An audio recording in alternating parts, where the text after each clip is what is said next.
Hey guys, Dale Walker back with Mr. Green. This is part 3, installing the tuner on the injectors and getting that buttoned up, probably firing up the bike. We're going to clear some codes that were thrown on the dyno that I always do from the ABS. So anyway, let's get into the video. I'm going to show you the tuner, the plugs, the this and that, just a few little things before we start. Okay guys, I just wanted to show you this is my competition closed course sale form, and that you're agreeing and acknowledging the following as far as anything you're installing on the bike here that modifies the fueling or emissions controls on the bike is strictly for off-road use only, and that you're acknowledging that fact, that you understand this and so on. And it's all listed on the form, so read it clearly. This is the form that I have you sign prior to buying any Holeshot Performance products that have to do with tuning or exhaust. Alright, so anyway, my tuner is made for me by Performance. It's the Gen 3.5. It will remove or add fuel. There's several different adjustments that I can do through an 8-step program. It is my own tuner to my spec. I do my dyno tuning and I send it back and reflash it to move fuel around to what I want, and then I have all my adjustment parameters within that range.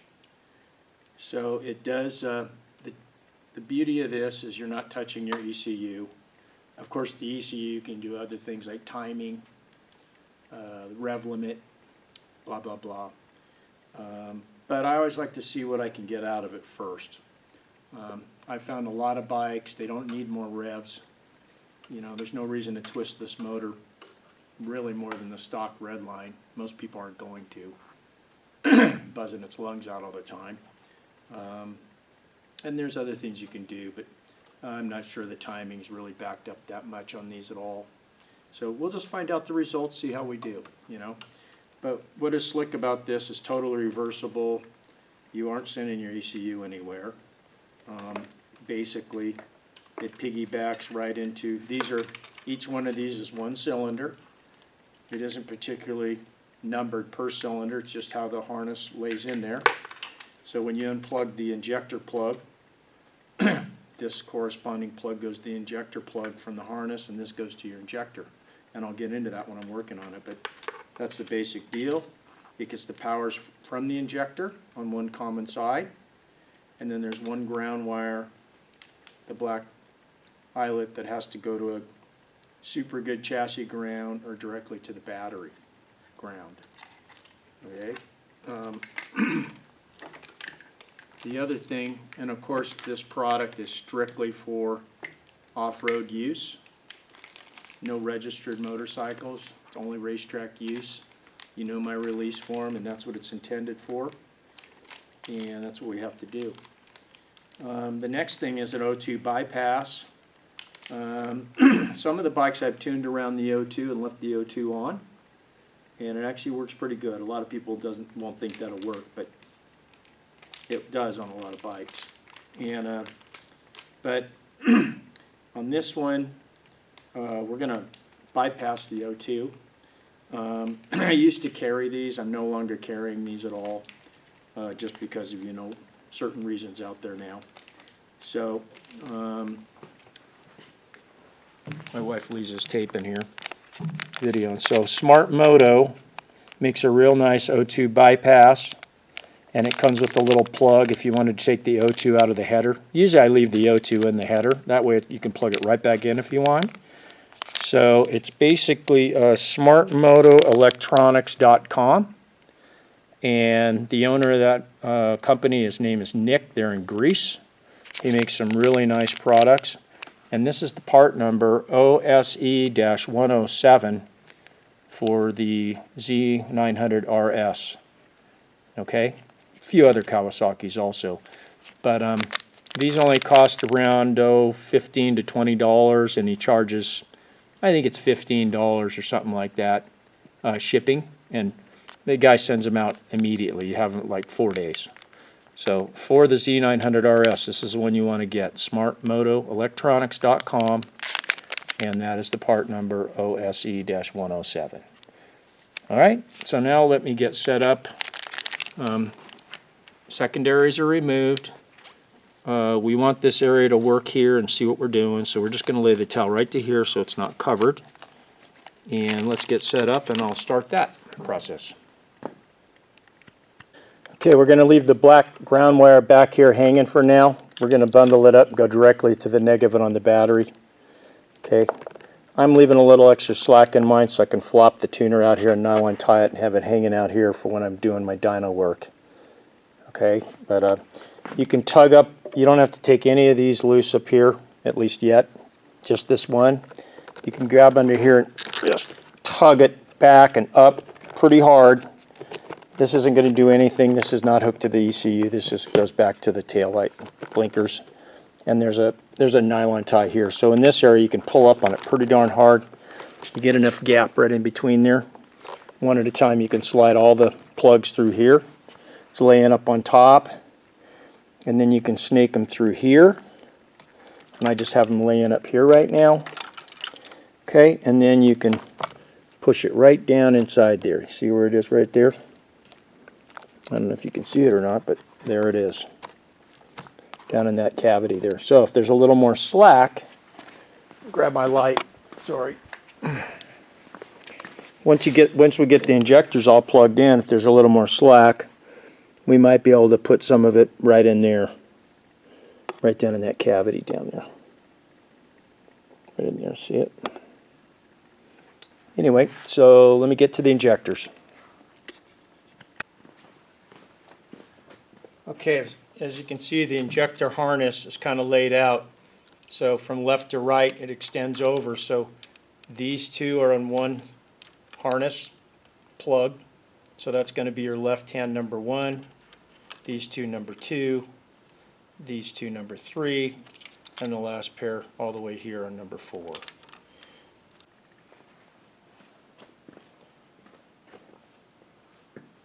Okay, let's start with number 4 instead. I'm filming by myself. I lost my Lisa. So, because I can't get the camera and hold it up in the right angle for number 1. So, here's your harness. The longest pair are the ones we're going to use all the way on the right, number 4 cylinder. So you just already have it pushed. So you push up on that tab, pull it off. See, it compresses like this, just pivots. Okay? So then you get the number 4 corresponding plug. You always want to check the pins and make sure they're nice and straight, nothing's folded over, and then you do not want to use dialect grease on this. That will void your warranty on the tuner. No grease, don't need it. You got the same weatherproof seals. So here is your tab, just like the stock one. You just keep these two paired up with this harness plug and this as it goes on the same injector. That's all that matters. Don't have to worry about the number of the cylinder. Just let the harness kind of do the basis on that for you. So you get it on the injector just like stock. Push it in to you hear a nice click and it's fully seated. Both plugs fully seated. Okay, and then you want to work your way across. And we want to do all those, and then we'll decide how we want to route the wires nice and neat and clean them up. These will be a little tighter. You're going to have to come in here with a little screwdriver or maybe a little angled pair of needle nose or something to push up on the tab. Remember, support the top of the plug. Don't just go prying on the injector. It takes a little force. When you get it right, it'll pull right off. Don't force it. Take your time. Okay, guys. Well, Dale the guinea pig. I had him unplugged and plugged on about 4 times for the routing of the harness wire. So that's what it takes the very first time, but hey, that's my job. So now you know how to do it sano. So the tuner is back behind the battery. I bundled the extra ground wire 2 little nylon ties that slid right down in there. The harness wire could come right up through here and just lay right in there, and the box can still slide right out. I'm going to, I have a little more slack because I'm going to flop it out and nylon tie it next to the frame tube when I'm in the dyno room. That way I don't have to take the seat off and on a million times. Okay, so then I did compress this, pull this out like I showed you earlier. Pull up on it real hard, get some slack. The harness wires can go through here. Then there is this T-post. You got to be careful. Sometimes they'll break, but I needed to move this, so I was able to get a pair of needle nose in between here. I put a couple pieces of tape on here and wiggle and pull, and it popped out without hurting it. So the harness goes under here, goes through here, and then I had this whole injection harness right here pulled out. You already saw it. So you want all the injector plugs to go under the fuel rail, not on top of it. Okay?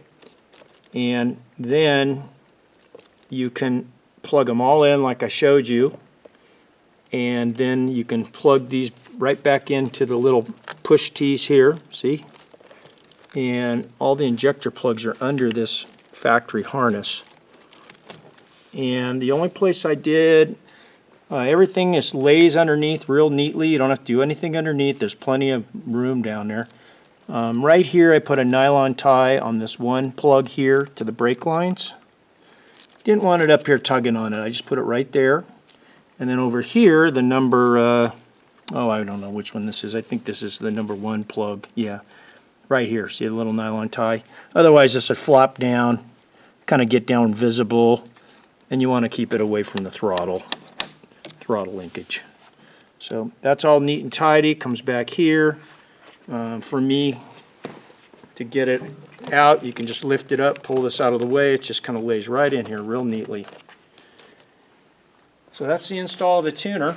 As far as it assembled, where we're mounting it, accessibility, ground wire directly to the battery. That's a better idea.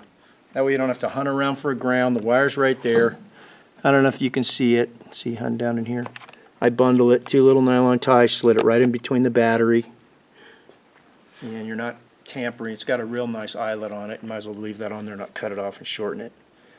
So, okay. Well, let's get on to the O2 bypass. Okay, so this is your O2 sensor wire, kind of with the shiny shielding. But the wires are still the same. They match on the O2. 2 blacks, a blue, and a white. So basically you got to grab this on the outer shield with a pair of needle nose. Pull up on this little tab and pull.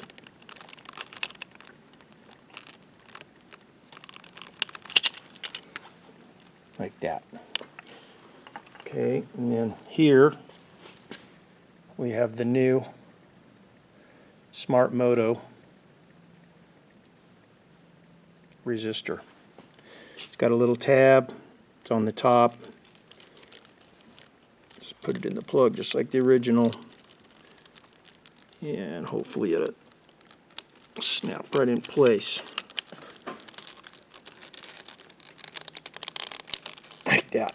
So it does have the seal in there. So you heard it snap. Make sure it snapped good. And that's it. This can either be just tucked away and leave the O2 in the header,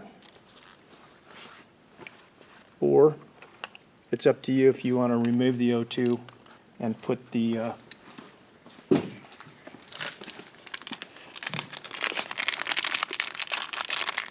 real sanitary plug with the new gasket in the header bung. I like leaving it on in case you have to plug it back in, and then you have an O2. Okay, so let's start reassembling the bike as the next step.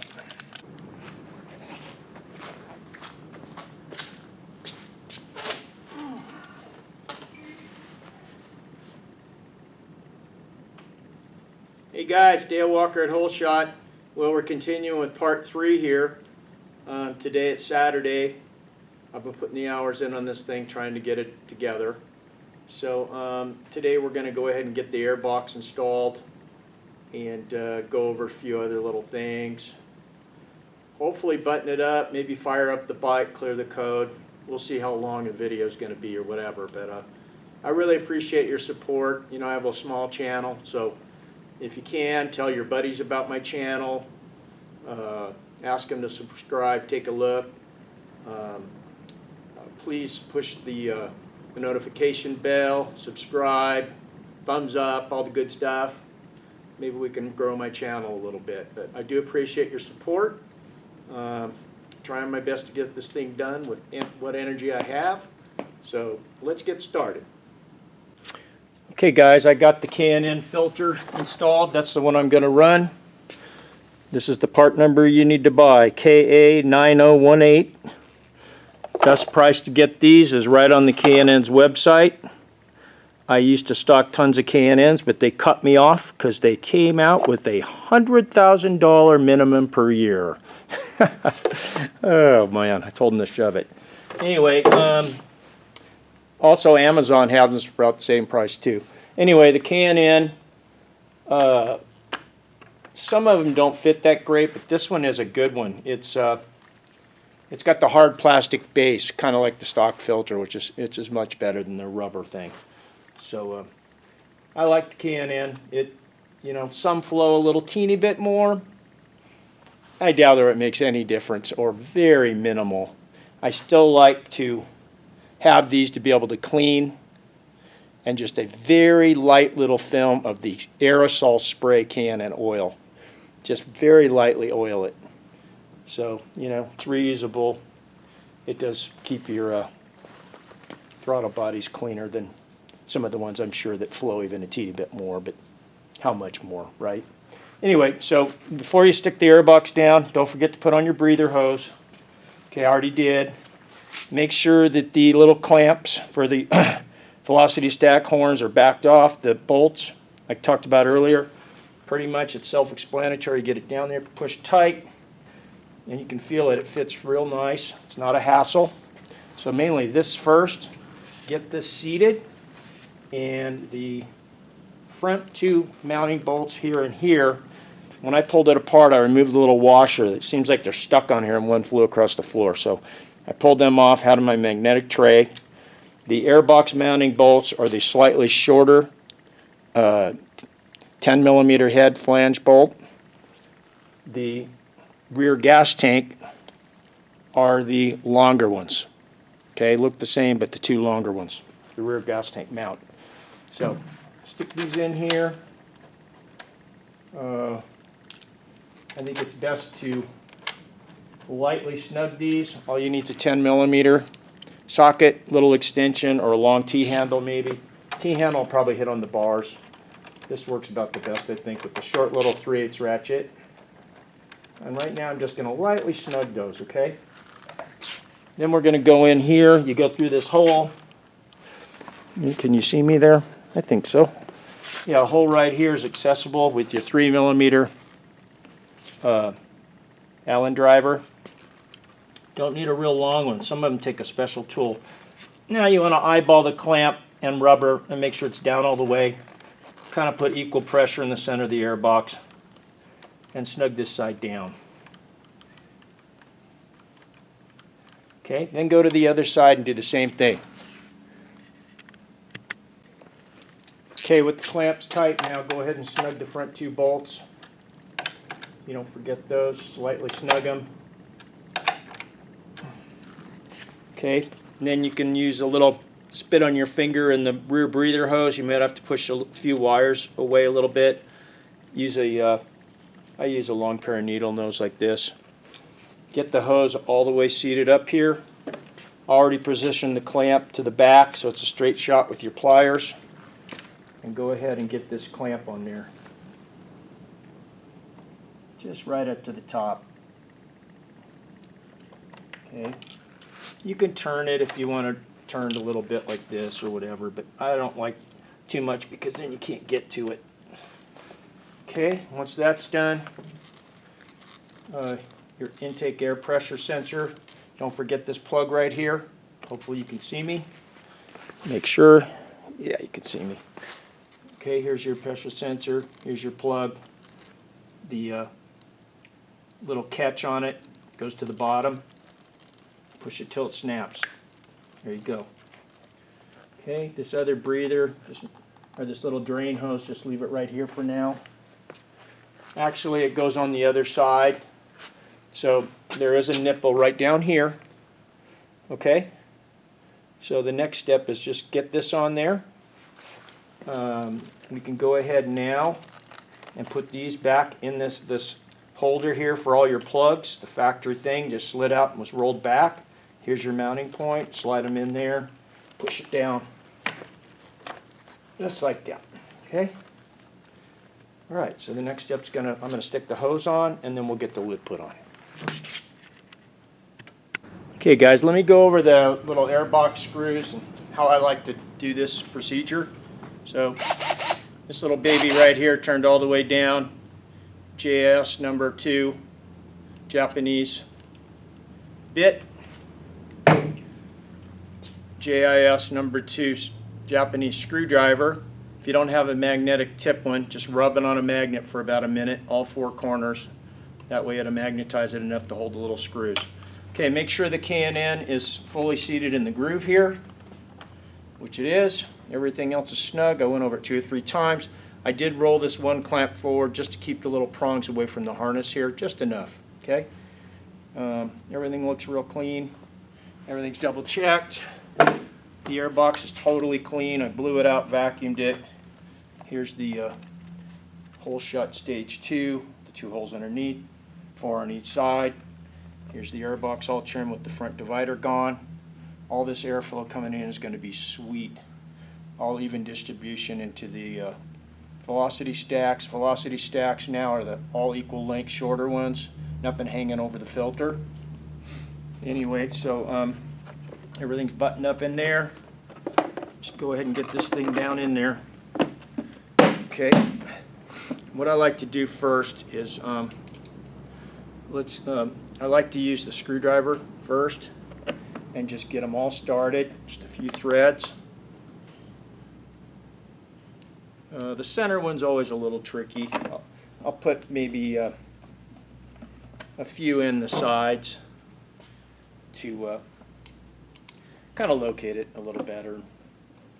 Blah, blah, blah, right? Probably doesn't make any damn difference, but sounds like a good idea.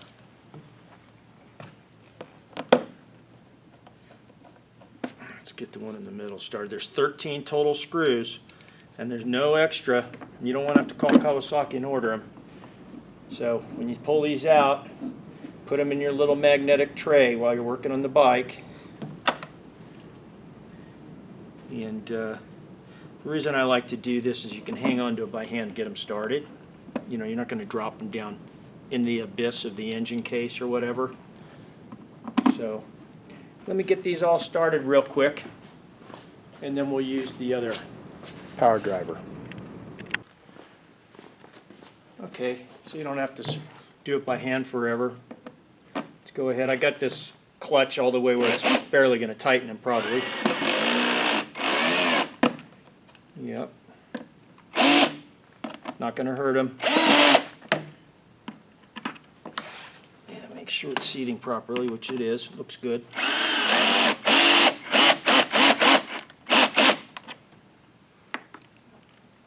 Oop. That would have been a great fall down in there. Yeah, like I said, sometimes I put a piece of tape on it.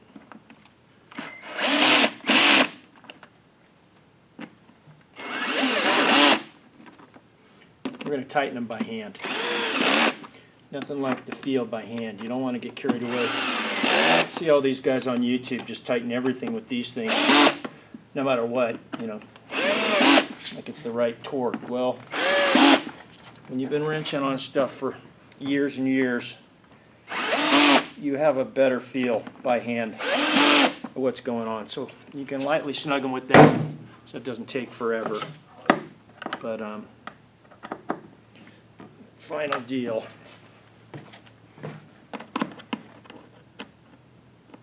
Should be like this. Yep. You just never know So go over them all by hand. You know, get them till you know they're bottomed, and then just a little, maybe an eighth turn to an eighth and a quarter turn more at the most. Let's do that. I'll be right back. Okay, next we're going to set the gas tank down. I'll just tell you the best way to do it. Grab my tank. Fortunately, it has a lot of gas in it. Not that bad. Okay, so set it down on the front mounts. Go ahead and set the rubber grommets down here for now. What you're going to do, with it laying flat in the mounting point so it's not tipped up, you're going to start the two front bolts, okay? That way you're not going to scratch your tank, bugger anything up. So it's a little more room. I have a little wobbly extension, and I'm not going to tighten them yet. I'm going to keep about an 1/8 inch gap to the top of the bracket for now. I'll probably be in front of the camera, but that's okay. I'm doing this all by myself, so gotta hang with DW.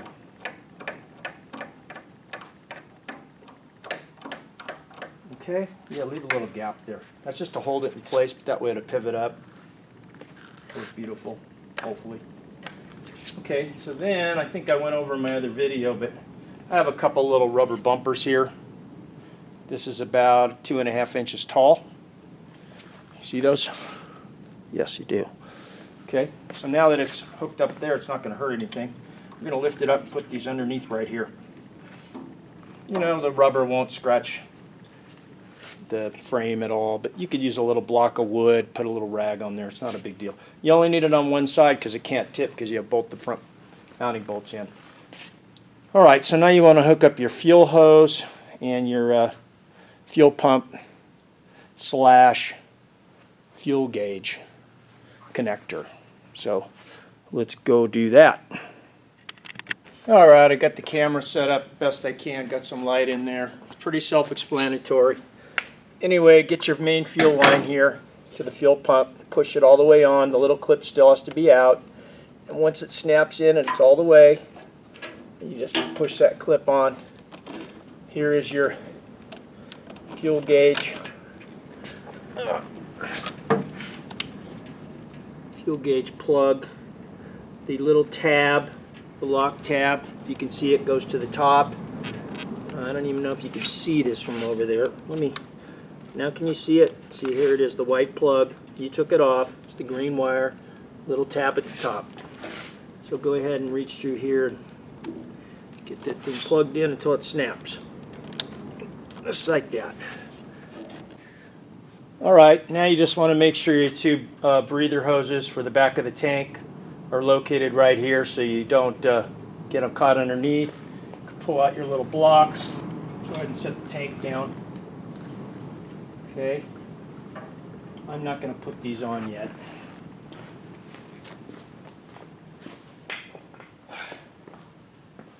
Yeah, matter of fact, for now, you would finish up by lubing these up a little bit.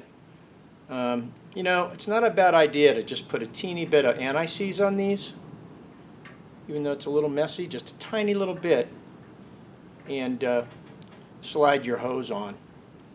That way it doesn't shrink and get stuck on there. So let's stop for now. That's the tank installation. I'm going to go over a few things, and then we're going to do a test fire. Okay, guys, it's the first test fire. Let's see if it starts. This is one of my same tuners I use on the late model 18 or 16 plus Ninja 1000, and we're going to have to just deke with it. So when you first turn on the key, it's going to cycle between the 1 and 8. Then that'll go off because that's just until the fuel pump shuts down. It's going to cycle, and then it's going to drop down to 1 or 2 dots here if everything's okay. There you go. Okay.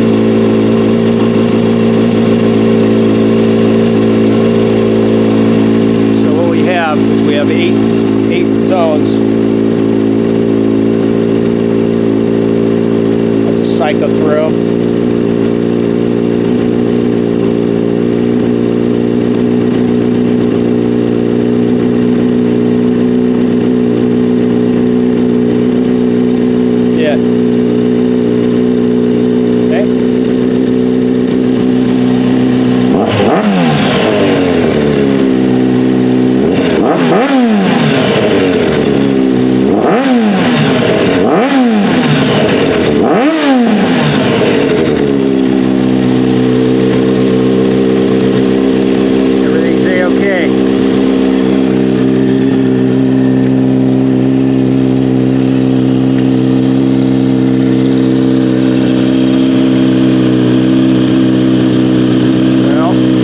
That's the king. We'll see if it still is. It's the Comp 1 dyno mule.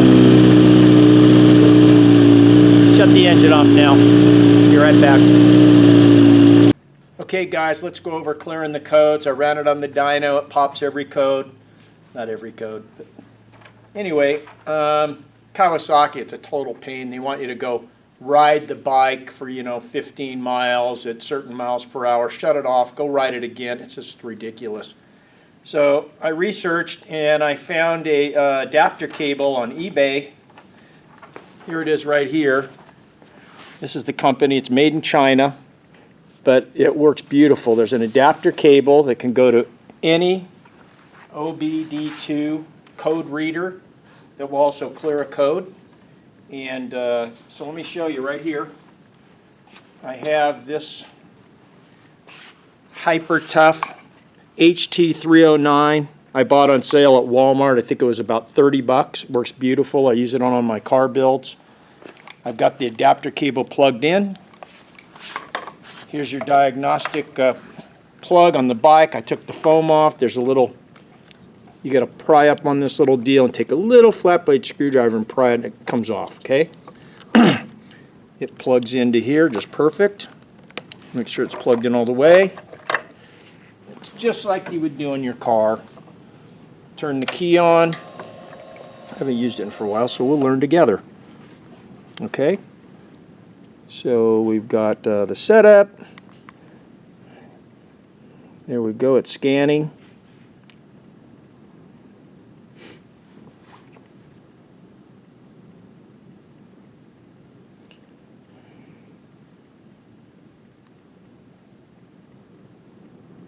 Ah, see? There it is, code found. Okay, now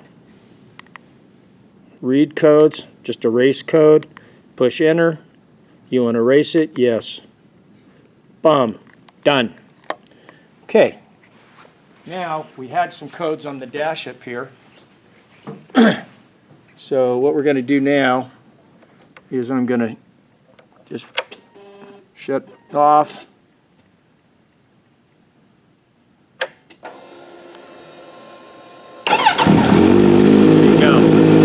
Light was on and the ABS light. The ABS light's on anyway when you're idling, so you roll these things. Had 2 codes on, all clear. That's it. So, my deed is done for the day. Yeah, we have bad weather coming in right now. You probably hear the wind in the background here. Hopefully, middle of next week we get some sunny weather. I'll get the bike on the dyno. I can still get it over there with crappy weather, and I can kind of start on it a little bit, but I'm not going to put the whole full effort in until I got the right weather. We need a sunny day, no clouds. I need to control the room, get the room up to 79 to 81 degrees. When I'm tuning the bike, the final tune, that's when we're going to make the numbers. So, and we'll see how it runs. We'll see. You know, I may have to send the tuner back, reflash it, move fuel around. We don't know. This is all a new deal. So until next time, please subscribe, push the notification bell, give me a thumbs up, show this to your buddies, tell them to subscribe. Build the world. Thanks, guys. See you later.